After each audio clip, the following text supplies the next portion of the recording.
bila kemalangan yang melibatkan kecederaan ni, korang tak usah haraplah yang korang boleh menuntut ke atas insurans orang yang melanggar korang. Contohnya macam soalan ni, Abang Jubah nak tanya, kalau yang melanggar motosikal kemudian rider tu ada patah, macam mana Abang Jubah?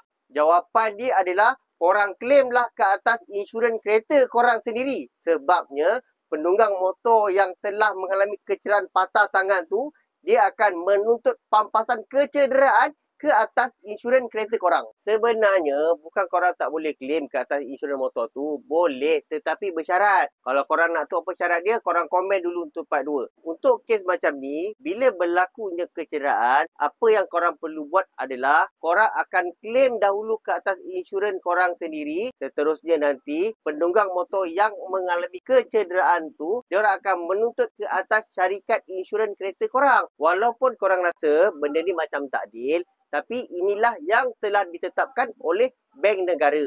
Pada Abang Jubah rasa tak ada sesiapa pun dalam dunia ni yang minta kemalangan. Lebih-lebih lagi bila kemalangan tu ada kecederaan. Tapi bila benda dah berlaku, sekurang-kurangnya yang mengalami kecederaan ni mendapat sedikit pampasan daripada insurans yang telah dia langgar. Mungkin jawapan Abang Jubah ni agak mengecewakan korang, tapi korang yakinlah Allah akan ganti yang lebih baik lagi untuk korang. Macam biasa, korang pengguna insurans Etika, Takaful Malaysia, Takaful Ikhlas. Kalau korang tak ada panel untuk repair tuntutan insurans kereta korang, korang boleh datang ke bengkel Abang Jubah, pakar tuntutan insurans kemalangan anda.